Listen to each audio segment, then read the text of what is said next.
Roland Alpha Juno-1 from about 1984-5, I believe, and essentially this works, but it does have a couple of faults, and there's a couple of mods I want to make to it possibly.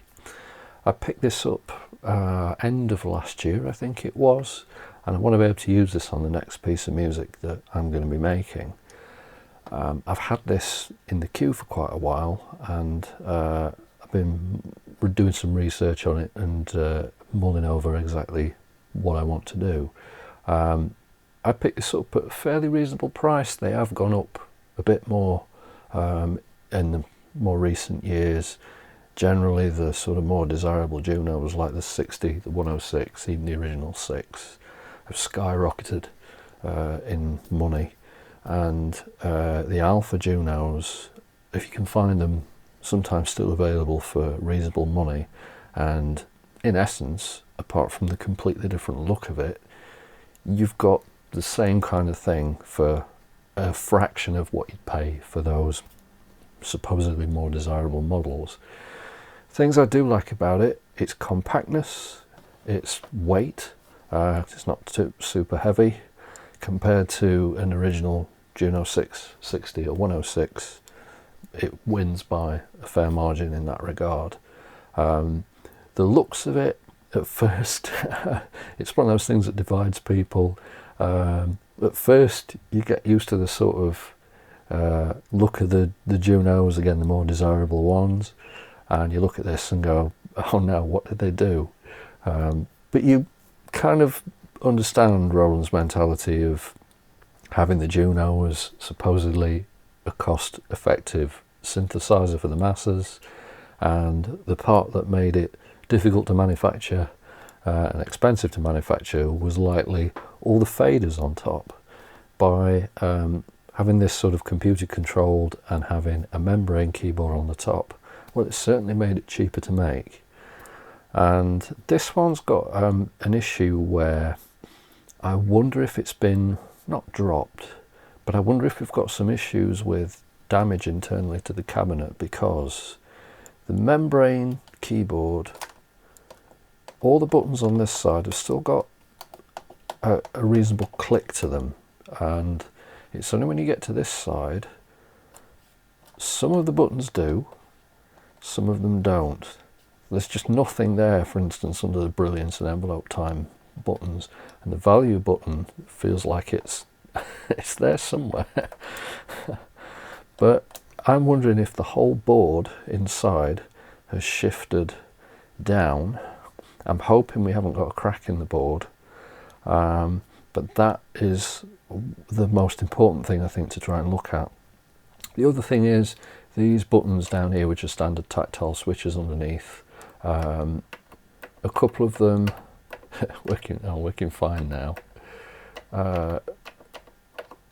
A couple of them are not so great. They are a fairly straightforward change. I've got some tactile switches that should be the same type. We'll replace those because they'll probably be the original switches. But the pitch bend works fine. I picked a really bad patch there actually to demonstrate. Pitch bend works fine. The master volume, no crackles, no problem. The alpha dial works great, and the display backlight is famous on these for packing in after that many years. It's very dim on mine. I'm mulling over doing an OLED display replacement. You have to replace the ROM chip at the same time with a custom ROM that somebody's very kindly written that allows the CPU to drive the slightly different OLED display. So yeah, I'm mulling that over. If I decide to do that, it will come later in the video. There's one more thing, which is this D key and this B key don't work. Every other key works, but those two don't. I think that's all the issues on it. It's mucky, wants to go clean and spruce up. But yeah, tactile switches, this mystery ailment that's going on under the left side here of the membrane keyboard, these two keys are what we've got to sort out. So I've been looking over a really good guide on a website called Llamamusic. There's a couple of pages on there about this series of the Junos, which also expands to the same keyboard and the Juno 2, the bigger one, under a couple of different names. I think it's Synth Plus, and also the MKS50, which is the same architecture in a rack mount unit. Really, really good pages all about these. I've been reading through all those. They cover the OLED mod, they cover removal of the case, changing of the battery. That's something else actually I should do. This has given me no battery errors, but I need to see it's likely on its original battery. Should change the battery while I'm in here. It's a coin cell that's soldered in, I believe. But it gives you a really good guide of what to take out in terms of the screws. I've just realised as well, I remembered, really funny, that on the top of this, there's holes in the top for a sheet music rest. As if you were going to knock out the Beethoven on your Juno-1. Right, I think we need to flip it over, so I'm going to put the towel down, disconnect it all, flip it over. I need to get 4 screws out the back. Looking now, there is a minor crack in the plastic there at the edge. That's probably just age. Before we want to take out, oh, that feels very loose. This one, this one. Yeah, see, that's concerning, that's just spinning. So I'm wondering if some of the plastic posts have been cracked. That one, which is a different screw. That, yeah, and there are pieces of plastic coming out of them, so I wonder if we've got some plastic fatigue or some cracks going on. That one's the same, it's just freewheeling. So that one that's come out there above the power switch is a machine screw. That one is more of a self-tapping thread. So 2 of them won't come out, and yet actually I can see some cracks coming from them, so I think we've probably got some fatigue of the plastic. I think that's probably what's caused this issue here. Do you know what, actually I'm going to get out a couple of the tape rolls, because this bend control here, I can't lay it down on that, so I'm going to have to make sure.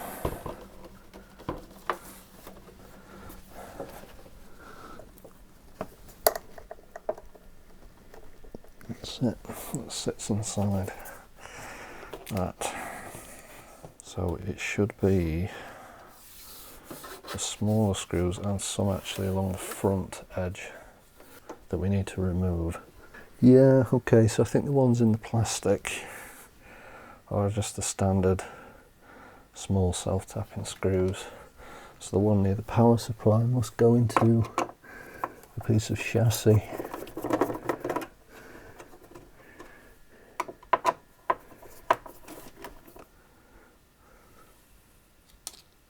So the ones at the bottom again are sort of standard self-tapper, but they're a bit longer.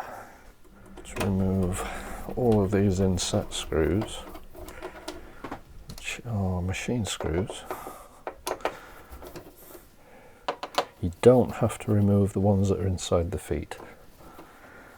Okay, looks like it just binds the edge on. Okay, let's have a little look inside. Oh, it's mucky. So inside we have a giant hair, another giant hair,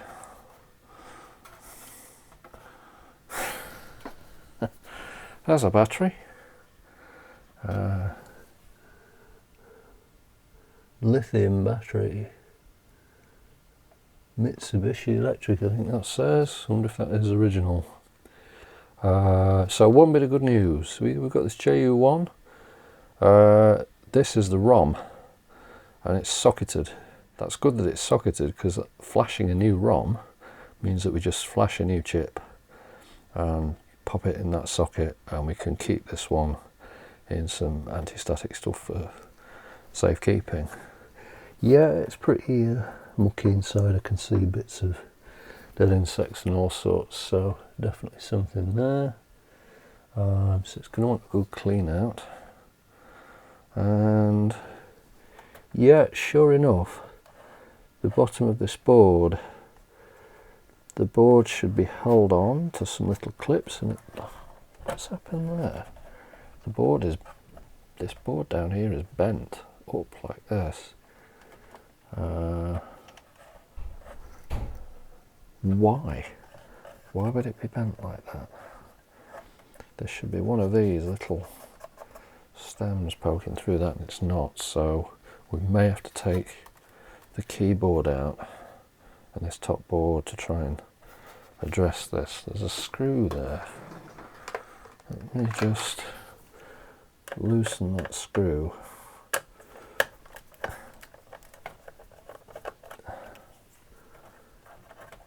Does it allow me to lift? Yes, it does. It allows me to lift the board to feel underneath. Right, annoyingly, this is all on connectors, but not all of this can be immediately removed because there's a connector to the LCD which is here, so it could be removed, but that's removable from this end, the rest of it's removable from the other end, but it's all tied together in a wiring loom, so it's not quite that simple. That's frustrating because I'd like to be able to remove this bit, but it's all tied together in the loom. Let me just hold that there a moment. Aha! That's better. That's how that should be. Where did the screw go? So that wasn't located on the peg properly. This is not easy to do. Carefully pop that back on. Just try those buttons on the membrane.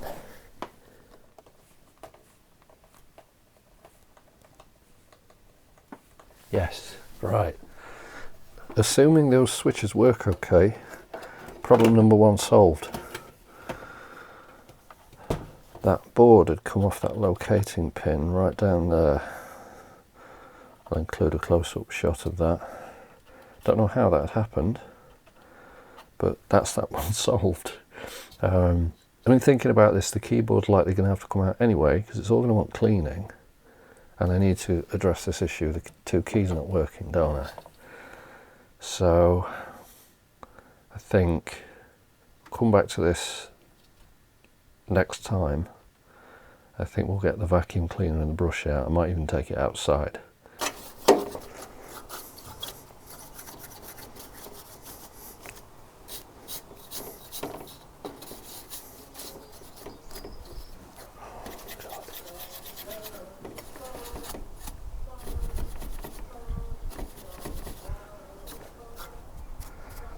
I wonder if you can hear my neighbour singing "Row, row, row your boat" over and over and over and over and over and over and over and over and over again to his baby. Now listen, I can't stand it as much as any other sensible person when parents just chuck an iPad in front of their kids and never communicate with them, but Jesus, this is the polar opposite. It's been going on for months.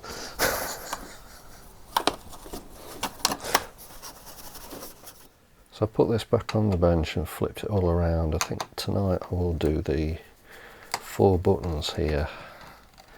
That should be fairly straightforward. I think these are just standard tactile switches. Okay, is that everything? I know I might be holding that on the actual volume knob. Plastic volume knob, I have to take that off. Let's put that aside, there we go. Yep.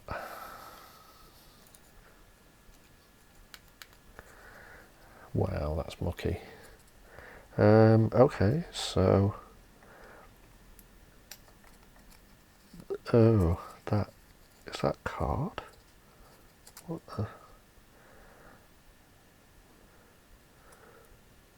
Whatever the dust cover around the slider's made of, it's just crumbling. Ew.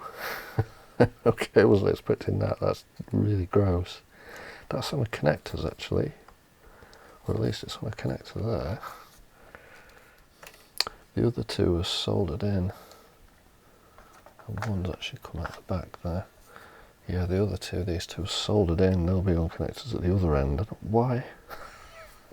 It's a recurring theme in this, isn't it? Why don't you put the connectors at one end? Right, that's really horrible, so I have to go in and clean that up. I'm amazed that didn't really crackle at all. Ooh.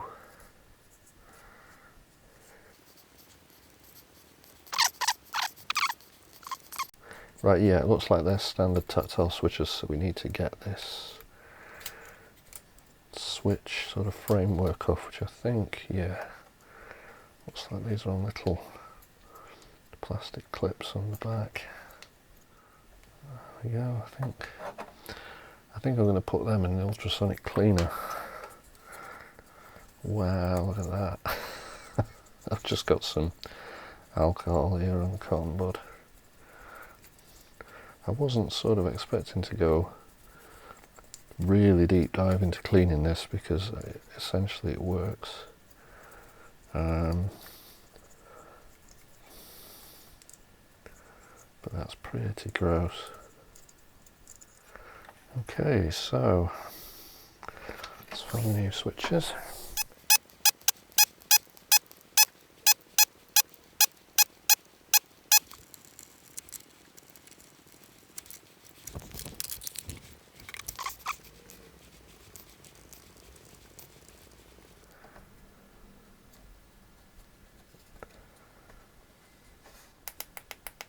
Well, that sounds better, doesn't it? Okay. It's really nice that these tactile switches have become such a standard that they're still used, still made when you've got to replace switches and old stuff. They're straightforward to find and easy to do. So I'm just going to solder one pin on each.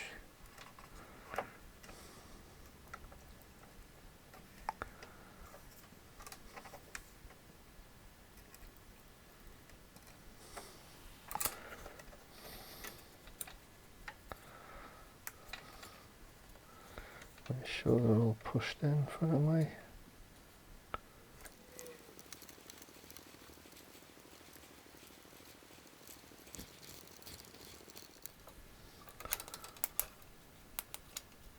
Much better. They're a tiny bit shallower than the old switches, but there's plenty of flex in these for them to work fine. The click is much more positive.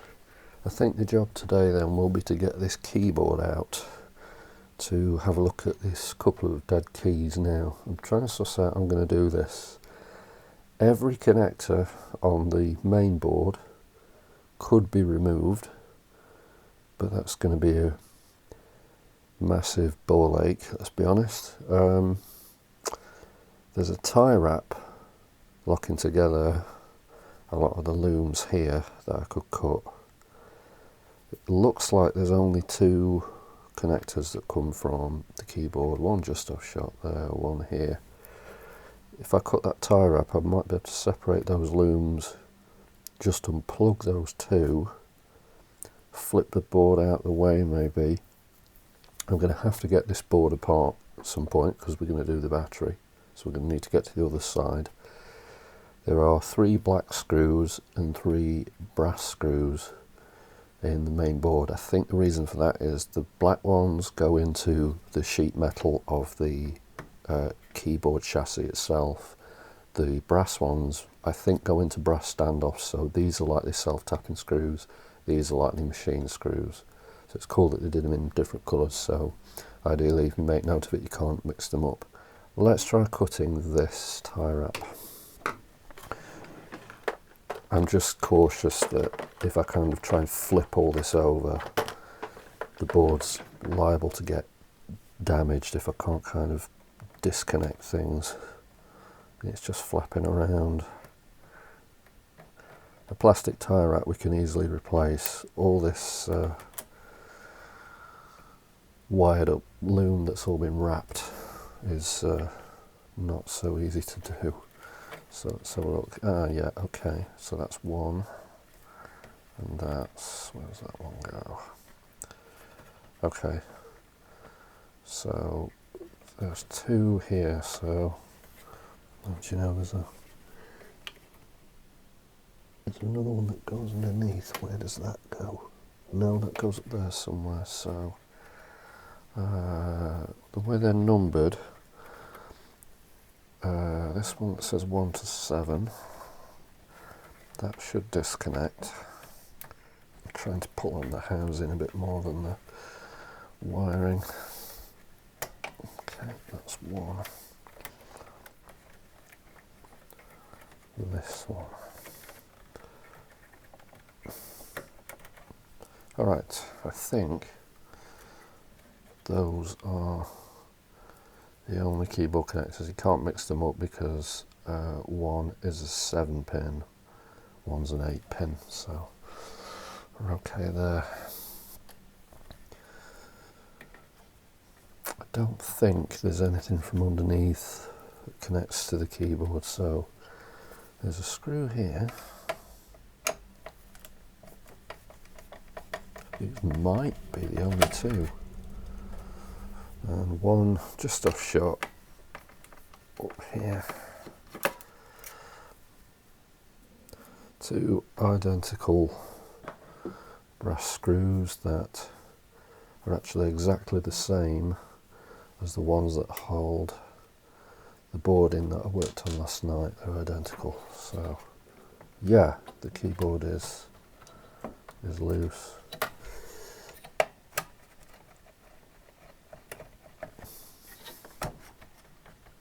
I suppose it's resting on the bottom cover, the sheet metal, when it's been used, so it doesn't really need any more than two little screws to hold it in.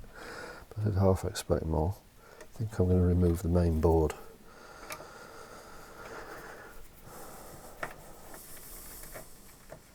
Yep, as expected, these black ones are self-tapping screws. So 3 black screws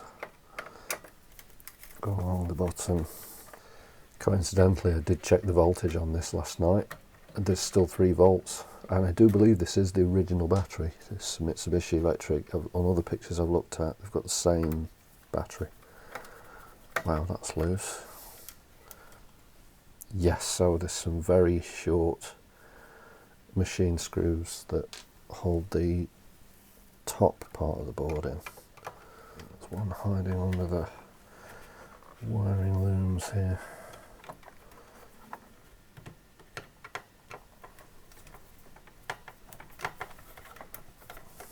That one was tighter.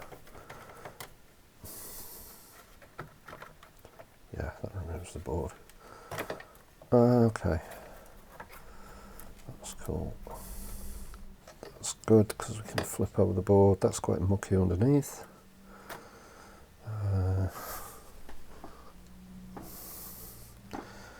I expect this key bed, the bottom of it might be full of muck. Right, let's see if this can come out now. It should slide. You've got to be aware that this part of the plastic frame here, the keys will catch on it. So it's a case of minding the bits at the side. Some wiring looms here a little bit in the way. Just got to get that around there. So.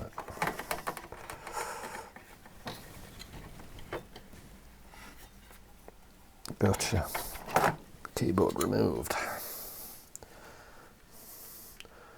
Delicious, right. that also gives us really good access to the display, and I'm wondering whether to take all this. I think I might just vacuum this out.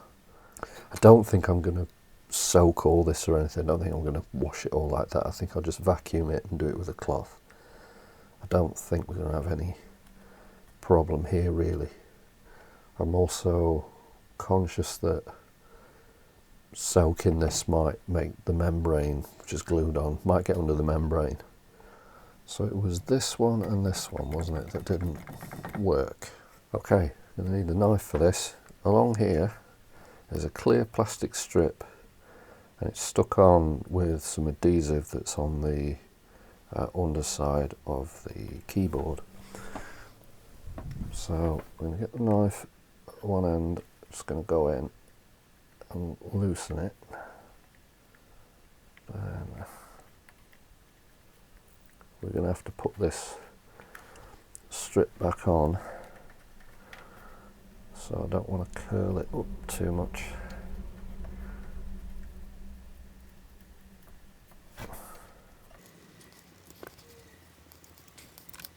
Okay, so that should come off in one piece.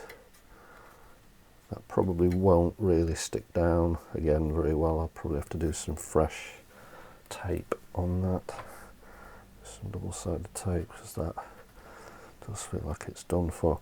And then flipping it over, I've already done one. To remove the spring from the back, and then the keys just pull forwards and pull out. And you can see all the muck and the contacts underneath. I'm going to do them all because it's going to be gross underneath. This, because it's the Alpha Juno-1, the keyboard isn't touch sensitive, so it doesn't have the aftertouch that the Alpha Juno-2 has, so it's not quite as complex.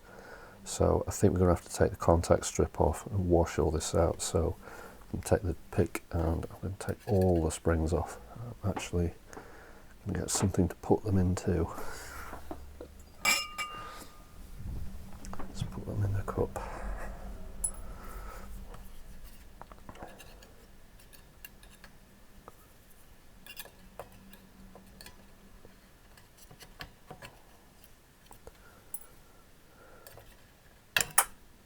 That's what I was worried about.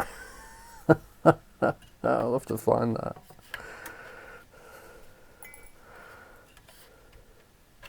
Yeah, cover them up with your fingers.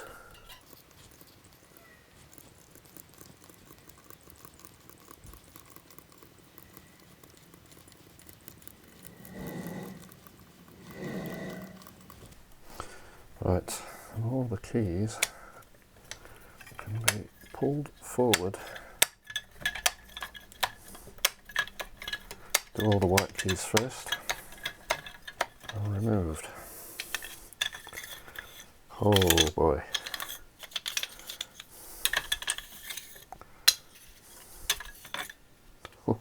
Right, these are going straight into a bowl. There are two boards soldered together there. There's a ribbon cable in between, so I need to check that ribbon cable once we've cleaned. For continuity, make sure there's no breaks or anything.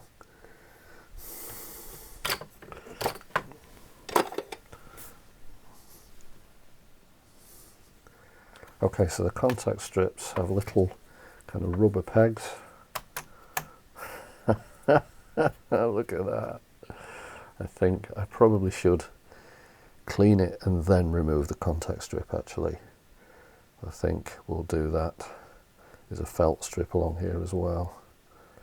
Yeah, that's pretty grim.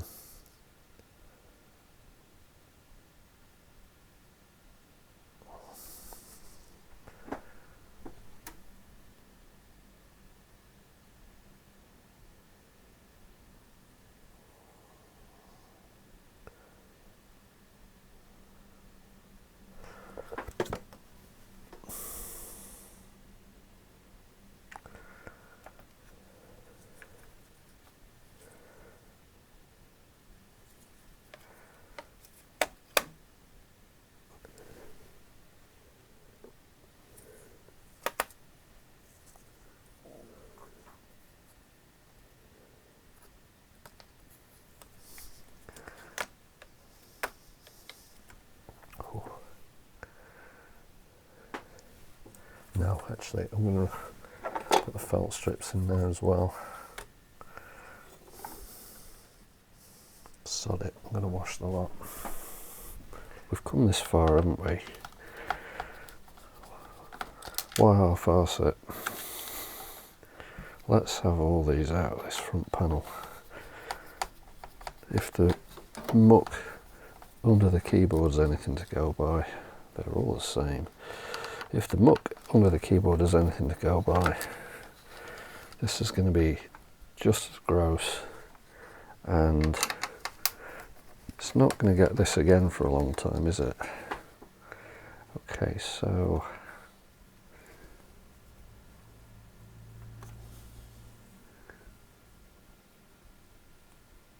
again, the ones in the pitch bend are a little bit longer.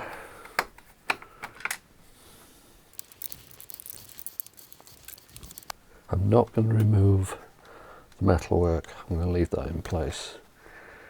Now, yep, so these will just pop it out.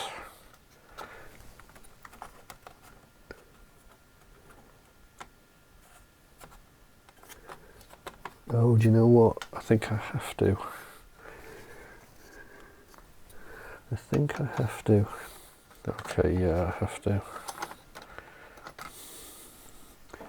Are those brackets identical?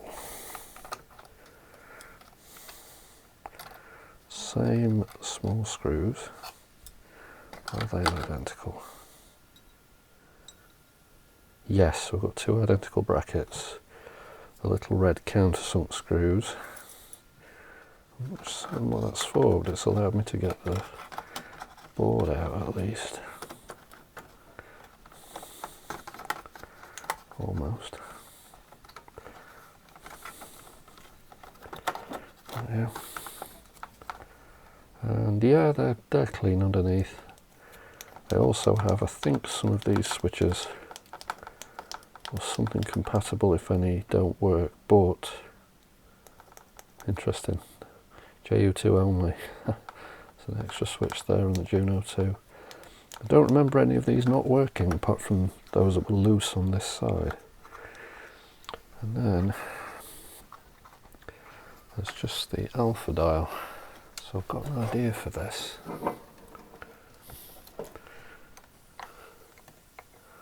See if this works. It did. So that little suction pull is what came from a phone screen repair kit. That fits really flat in there, so I think there's two little holes in the back that allow you to put screwdrivers through and push it, but I think you'd risk breaking it. But that little suction cup, putting them on and just pull it, yeah, that's really mucky underneath. You'll probably just see how gross that is under the alpha dial. So there should be a nut underneath that. There is, amongst all the muck that we should be able to get into. Another thing I love, this is a horrible cheap set of spark plug wrenches. They're really roughly made, they were really cheap on eBay. But they're amazing for doing things like potentiometer nuts because they're hollow and long. A lot of socket sets, they're often too short to get the shaft of a potentiometer inside the thing, but these just don't care. They're ever so cheap. I don't think I'd dare use them on spark plugs. But for doing things like this, they're amazing. So we've got the nut and a washer, and that's it. I think that is front panel free. Yes. Yeah, there's sticker residue and gunk, and look at all the muck down here.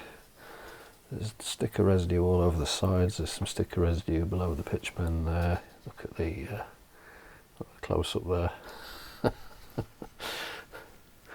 The muck in there. So yeah, I'm concerned about getting water under the membrane. I'm just going to have to see how I go. There's also marks where the buttons have been, where that's wearing a bit. So again, just be very careful with that. Right, let's give it a wash. I'm going to take some of this pitch bend assembly apart, really just the part off the front. There's a tiny hex-headed bolt there that holds it in. I'm not certain of the size.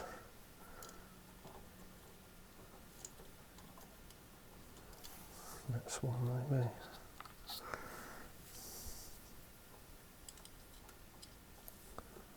That's it. In fact, it's just turning with that. I don't even need to put it in the screwdriver. Right, does that let me pull that off then? Yeah, yes, right. Be careful there because there's a spring. Can I get that off? Something gross fell out of it. Gonna have to get that dead straight when I never thought of that. Gonna have to get that dead straight when I reassemble it, because then the calibration will be off, wouldn't it? Will I regret this? I was hoping that will come out. I think I've got to take those two out, which hold it against the pressure sensor at the back that does the modulation. There we go. Right. Just so I can clean that out. Okay, we're going to get back to the keyboard. So this has been completely washed, as has most of the rest of it. I've gone back completely on what I said about not going to strip it all down, not going to go crazy. Even the bottom case has been de-rusted. Everything's had a wash. The boards have all been cleaned and brushed out. I'm only hopefully going to do this once, so why not? So coming back to this keyboard, there is a little bit of corrosion on the metal. I think it's probably been stored in a garage or something like that at some point in its life. There was some rust on the bottom and the inside of the case, which has been removed. And I did notice on this little row of contacts here, so we've got two boards, if we just get that into shot. We've got a main board, which I think will be 37 key, and then an extension board that's soldered onto it. So on the back, that's why we've got those two ribbon loops there that connect these two parts together. There's another contact there, which makes me wonder, would that have been another output if another extension board would have been added? Because probably the Juno-1, which is what, 61 key, would have probably had another similar board like this connected in, and then there'd be another connector coming off it like that perhaps. So there's a kind of bare connector here with a bare copper, and there was some sort of corrosion between a couple of the pads at the bottom here, and I'm wondering if that was throwing off the resistance of the contacts. I've not noticed that any of the pads on the board look particularly worse than others. It was a bit weird that only those two didn't work and all the others were flawless, because it's not like any of them are, you know, any dirtier than the rest of them were. And underneath the actual contact pads, it was very clean. Either way, I'm going to go over all the dots on the back of these contact strips with a bit of alcohol, because some of them look a little bit shiny, and just going to get that all kind of even. So I'm going to use one of the lint-free tips here, and I'm just going to give them a little touch.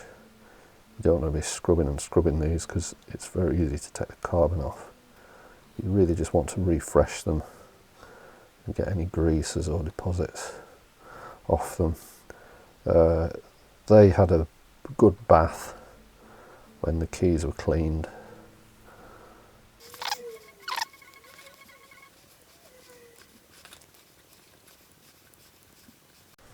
Okay, yeah, there's not too much on the cotton bud there, which is good. I'm just going to give every contact on the board a quick wipe over.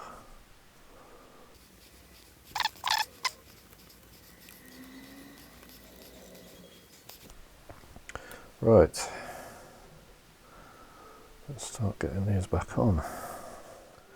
Ah, one's missing. Is it in the tube? Yep, there it is. One got away. To match these up properly,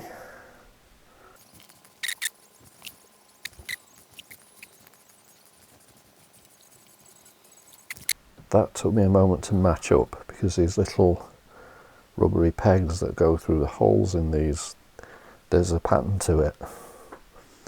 So they can't go across the join of the boards. Yeah, there's a there's a pattern to it. That's clever. Okay, all the rubber pads are done.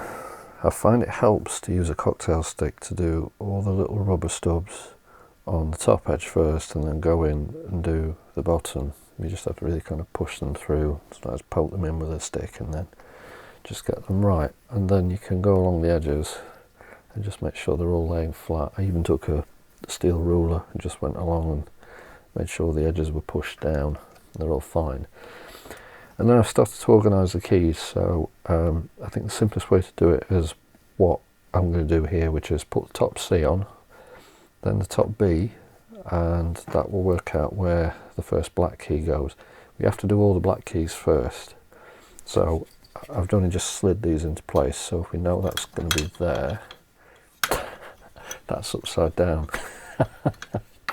That's why it wouldn't fit. Yes, so we know the first black key is going to be this one. So find a way to do it is to actually do the bottom, because this little rubber piece that sticks out has got to go through the bottom of the key. So do the bottom piece first, then the top will go in, and then just push them that way, and you'll be able to work out what goes where. So the key names, by the way, are written both underneath, and some of them are written in a very tiny letter on top there as well. The C and the F, which is not the top one, are marked actually as C and F, so they should suit either key. And also notice E and B are also the same. I think when I've done this, I'll refit the springs, and then there's another step I've got to do to reattach that plastic retaining strip. So we're reduced to a pile of boards and bits and bobs. This has all had a good clean, and I'm going to do some electrical work on this today. So I want to replace this battery. Every reason to believe this is the original battery, so this is 38 years old as of filming this, and it still works. But yeah, it's a 38-year-old lithium battery. It's a BR2032 with the solder terminals, and I've got a replacement. I'm going to clip this off. There's a little insulator underneath, which I hope to keep. There we go. Yeah, we've got 59 underneath it, which is probably a year of manufacture in Japanese years. Let's look that up. Yeah, 59 is 1984. So that is original Mitsubishi Electric. Wow. So I'm going to desolder these. I think I'm going to heat it from the top, because the legs on the bottom are quite long. So that's why I was worried about pulling it through, because they're folded over slightly. So I don't know, I might be able to heat it from the bottom actually. Let's flip this all around.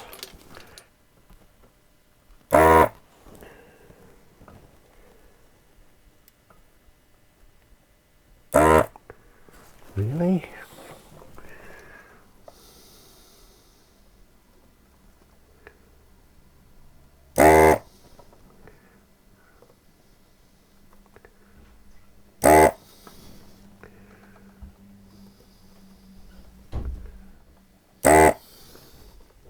Wow, it took some doing. Oh yeah, the gloves. So I've been doing so much cleaning on this over the past few days. My hands are absolutely wrecked. I'm trying to wear gloves a lot more. So brand new Panasonic battery. Sure we get this the right way around. So we've got the big trace, which is the ground plane. It's quite easy to see on the other side as well. It comes from the bottom. Positive side faces this chip. I'm going to come in with the flux again, so I need to hit this quickly. There we go, new batteries in. You have to be very quick when you're doing these. I've added a little bit of flux and just gone in there very quick. You don't want to dwell a long time and trying to solder in a battery. The little insulator's back in, just straightened up. I think the insulator's there because it's quite close to a couple of diodes here. So they just do it to reduce the risk of any shorts. But yep, that's all in, so brand new battery. Right, next thing, I'm going to do an OLED mod. So on this display there's a ribbon cable here that I think can actually pull out of this connector, but this connector is going to be desoldered anyway because the replacement display's got a bare edge there. This wire is what powers the original electroluminescent backlight in this, and it's that wears out. I'm going to clip this tie wrap because they're easy to replace, and that way I don't need to solder it. So in the power supply, remove this connector because that's the high frequency, high voltage drive, because EL backlights are AC powered. Unfortunately, yeah, that's just coiled around, it's not actually wrapped up within the wrapping on the loom. That's good. So there's our original display. So I'm going to go in and desolder this connector.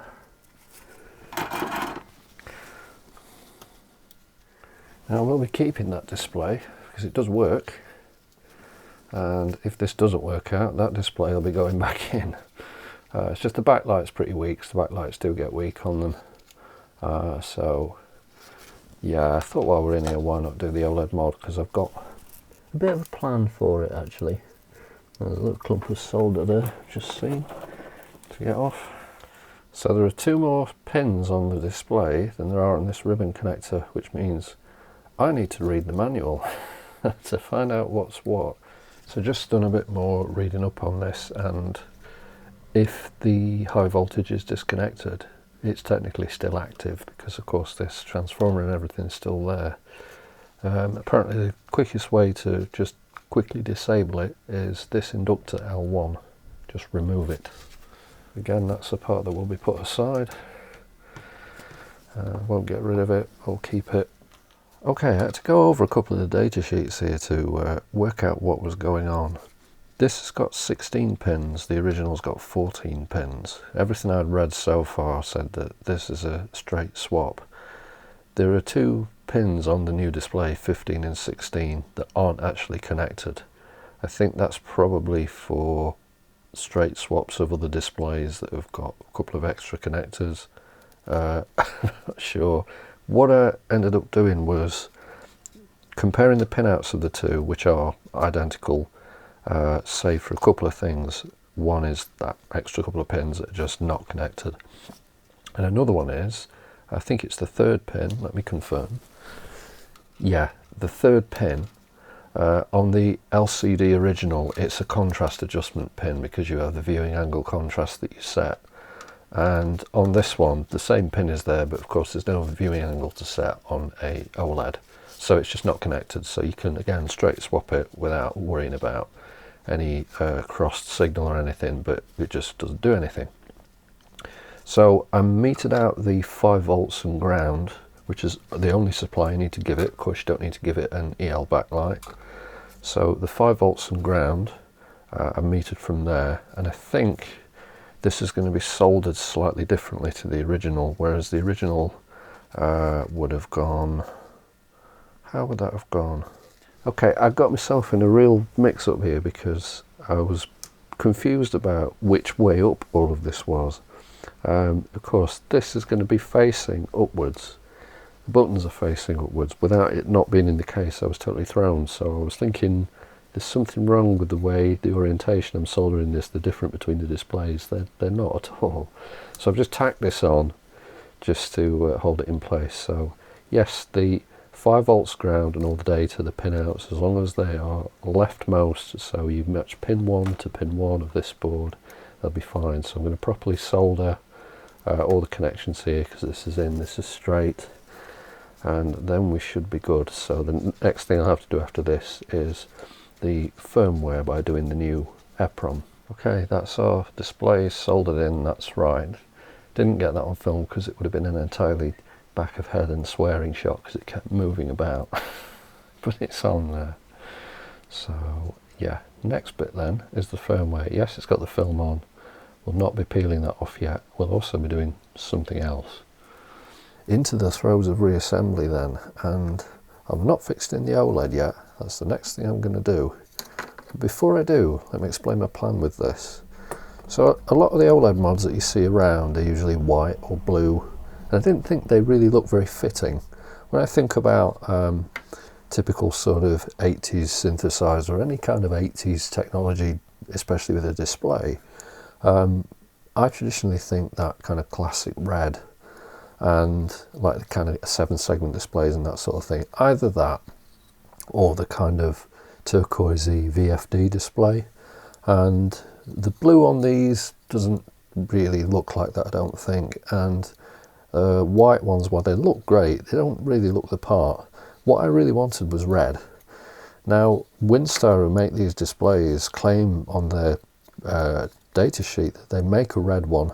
I've never found any evidence that they're ever sold. I can't find any source of a red one at all, but this one is yellow. So how am I going to make that one red? Well, I'm going to use some red lighting gel.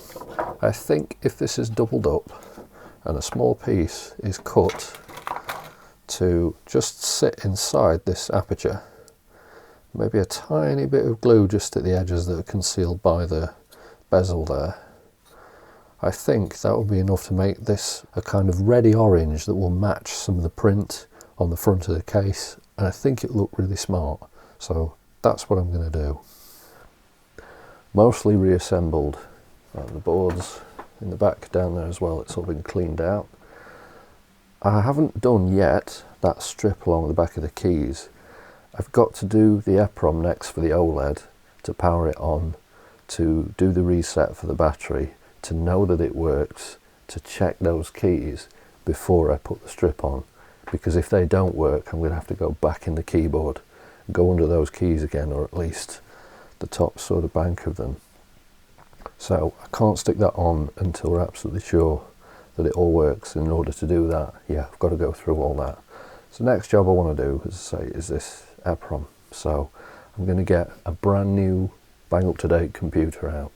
So what we're going to use for this is this brand new bang up to date computer with this very high tech, very up to date parallel interface. You've never seen anything like it. Running from this 12-volt battery to power the programmer voltage, and I've got some 27C256 blank EPROMs here. Absolute very latest technology. You won't have anything this up to date in your house.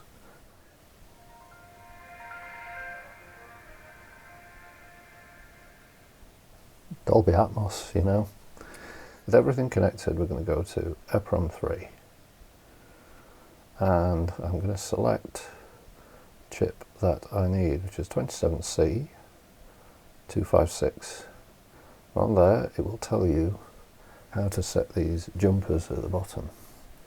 So we need 2 up, 2 down, 2 up, 1 down, 2 up, and 3 down. And then we can take one of our blank chips, the notch at the top, and drop it in the bottom of the socket. And I'm going to go to my ROM images folder here, and we've got Roland Alpha Juno JU-1 firmware. Now there are 2 versions of this. Let's just go to list to show. One is for the original 27128. That chip is a 128 megabit chip, which nowadays are not as common as the 27256. They are interchangeable from a reading perspective. The differences are that, of course, between a 128 and a 256, the 256 is twice as big, it has twice the capacity. I'm going to guess around the 80s that the 256s, because they're much more common, they're actually still available. I think there must have been a real drop in RAM prices that the 256 was more cost effective and you more commonly see it. It's possible to write a 128 ROM into a 256 chip as long as you put it in the right place. You can put it in the top or the bottom of the memory, or you can just double it, so you can just put it in there twice. Now fortunately what we've got here is a 256 version, so it's already been done for us. Now the difference between the C and the non-C version again is only really programming. The C is CMOS and it consumes less power when it's being read, so they are again cross-compatible from a reading point of view, but when programming them the voltages are slightly different. A 256 and a 128, I also didn't mention, have a slightly different pin arrangement. Again, this only applies to programming. As long as you get the ROM in the right space in the memory, they are interchangeable. So we're going to write this to 256. So let's just run a blank check on this.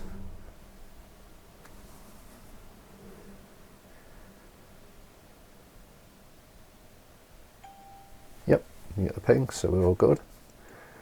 We have loaded the OLED build for the 256. Let's go to this and flash the chip.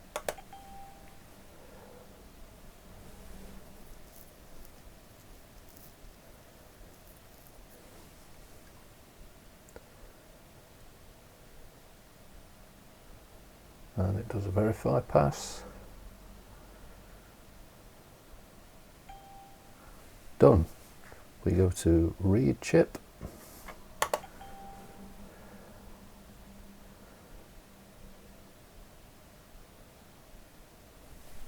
It works.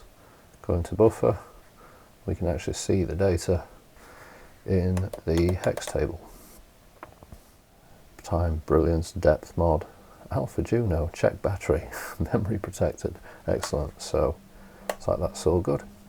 So I'm going to put a sticker on this chip and then we'll bop it in the keyboard. Okay, temporarily reassembled, not got the case screws in. We've got to do a sequence of power here to reset it and sort out the RAM. So I'm going to follow a guide again on the Llamamusic site because we've done the battery. I'm going to start with the memory protect switch on and turn the power on. Well, the OLED works. That's a cool orange. Check battery. So then we turn the memory protect switch to off, turn the synth back off. We wait a little while. Then we press and hold, apparently, the portamento and data transfer buttons and turn it on. Initialize function RAM. Then we turn it off again. Then this time we hold portamento and key transpose, turn it back on, copy preset to memory, shows, and apparently that's it. So I've only gone with one layer of the red filter so far. I was having trouble with two. That orange is cool, it's beautiful and bright, and all the presets seem to be there. Yeah, this is bouncing because it's not screwed down yet, but seems to be there. Let's connect the audio and test these couple of keys also. Yes, the buttons work. They work great. So let's connect the audio output and see if those bad keys now work.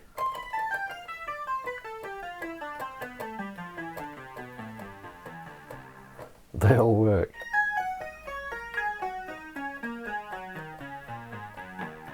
Every key works. And the buttons all work, the alpha dial's working.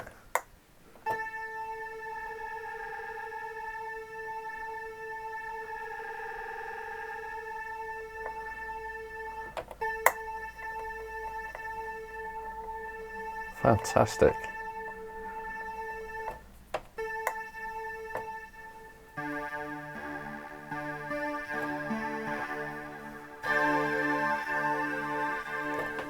Sounds like a Juno to me. So I'm wondering, when I pop the case back off, do I try another layer? So disconnect these again from the keyboard. I'm really glad we've proved everything's good. Remove the board again. I'm just going to tip it backwards.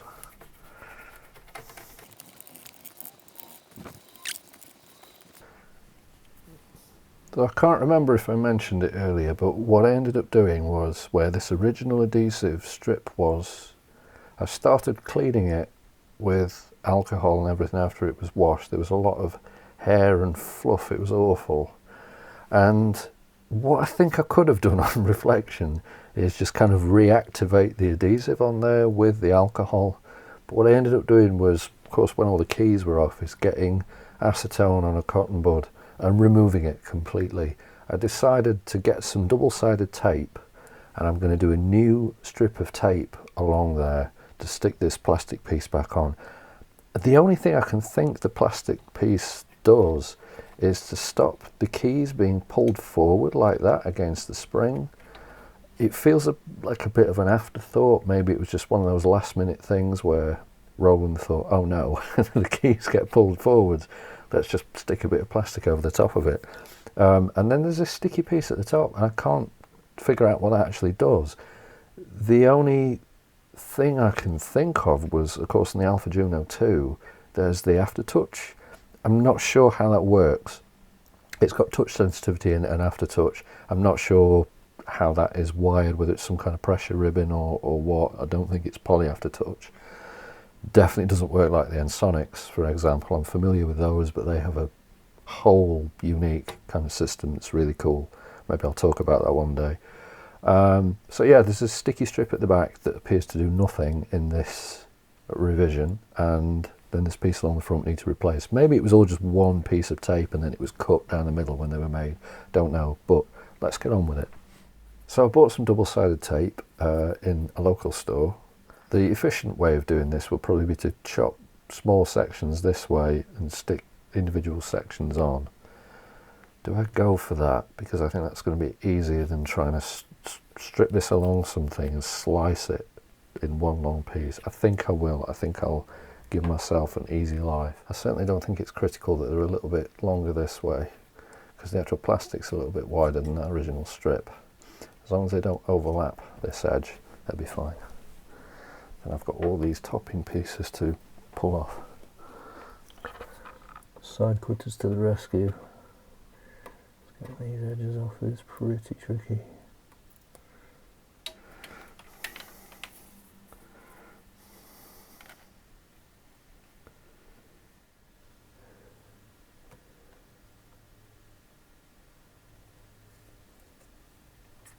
My phone is ringing. It's a really bad time to ring me.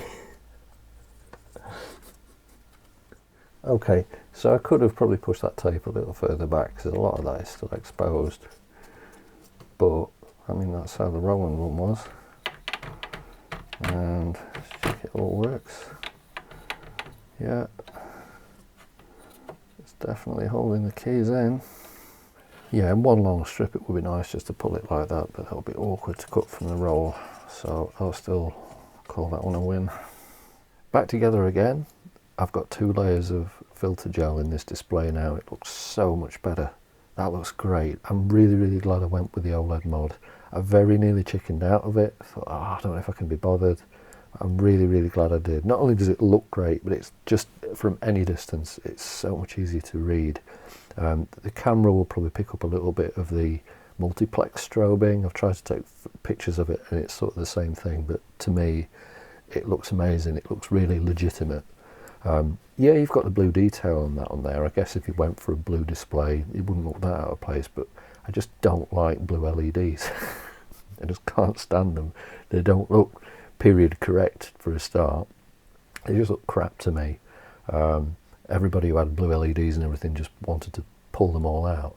So the best 2000s LED colour to me was white, and the best 80s colour for LEDs to me was red. So that really looks the part.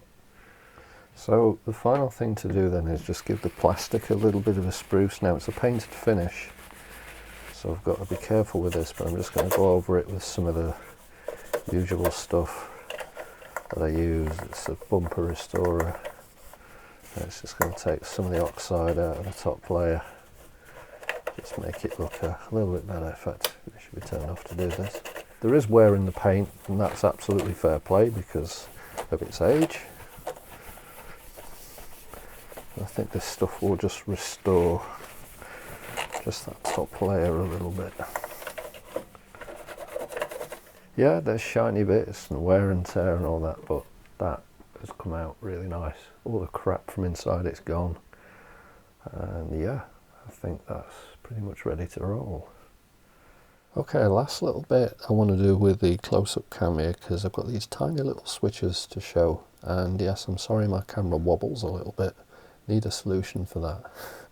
This is one of the original switches that was taken out, and I was trying to pay most attention to the top of the switch and the height, and I want to show you the one that I initially replaced it with. I say initially because I replaced these switches 3 times. I did say foreshadowing. So on this new switch, if I can get it to stand up, the switch height, the actual button height, doesn't look that different. But you may notice on the bottom of the original one, there's these 2 sort of little feet and this sort of raised bit. On the bottom of this new one, it's completely flat.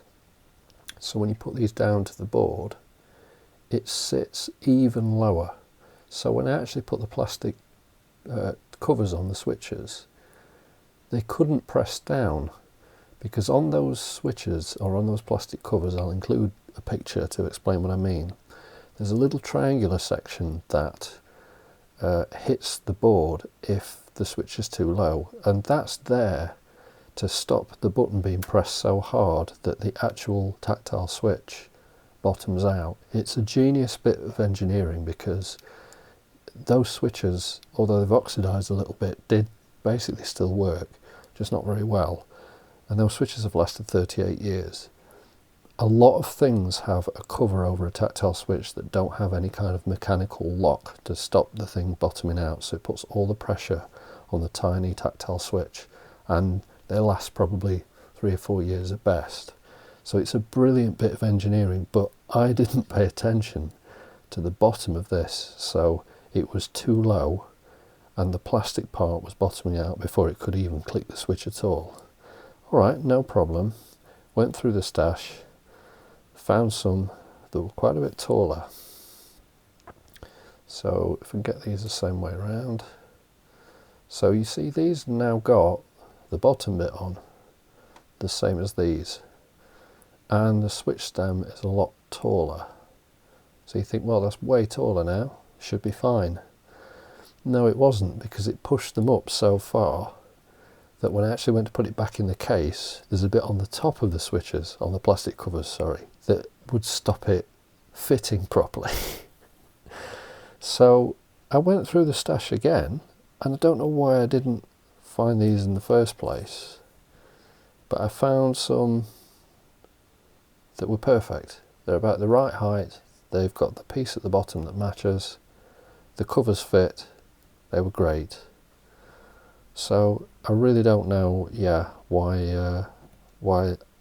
that was like that, but I was really just paying attention to the top of the switch on the actual actuator, and not on the bottom of them. So you have to have a really good look around these and be aware that some of them, when you buy them in these bags from China, which I probably did a few years ago as an assorted set, they're not always the same. In fact, one of the sets I pulled out of that was SMD, it wasn't through hole.